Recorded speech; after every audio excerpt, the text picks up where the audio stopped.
This is a message for the young ladies who are currently consuming advice on the internet. Now, the first thing I want to say is that a lot of people are speaking from their own experiences and their own traumas. You're not going to be able to decipher by watching someone's video what level of emotional maturity or healing that they have reached. So you need to listen to all advice you receive with an air of discernment. You need to understand that maybe what she's saying rings true, but it might not necessarily be relevant to my situation or life currently. If it does ring true, then take responsibility to do further research.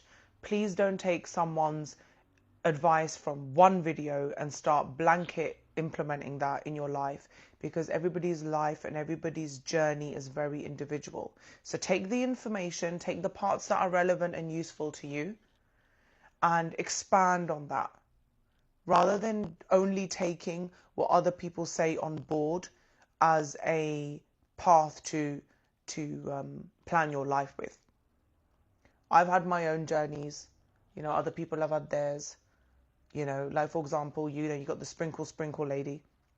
She's coming from a place of witnessing generational female trauma, and she is an extremely dark feminine, and she will tell you to use men for their money, and that is it. That is all that they're good for.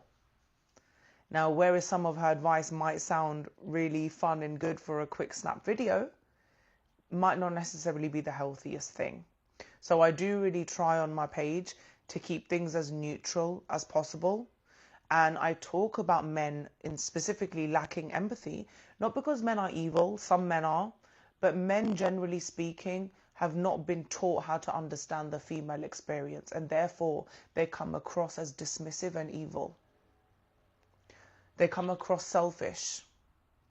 And we, as women, we need to implement our divine femininity and to be able to behave and communicate that in an appropriate way for them to be able to understand where the lines are and where they can't cross them with us.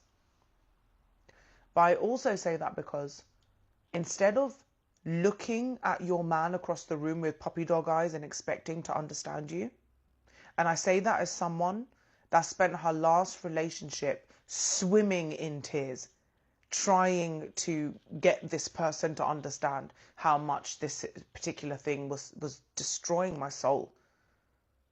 I couldn't even meet people. I was so depressed. And I came to realize that, firstly, it's very difficult for men to understand women at that level. And because it's that difficult, it is really, really important that he actually loves you. Because when someone loves you, they take you as a part of their own. So if they're hurting you, they refuse to do it because it's like they're hurting themselves. If that's not the case, then we have to open our eyes and actually make decisions for ourselves. If we are not being cared for, attended to appropriately, so our behavior is calm and our demeanor is welcoming, opening, sexual, happy, then something is going amiss and we need to take action. So that's mainly what my advice is about. Assess your situations, educate yourself enough to be able to assess those situations as correctly as you possibly can with the experience you have, and look at this life as a journey and an adventure. And you're the CEO, and no one can be hired and fired without your say-so. So instead of treating your life, you're an employee at your own business, realize you're the chief.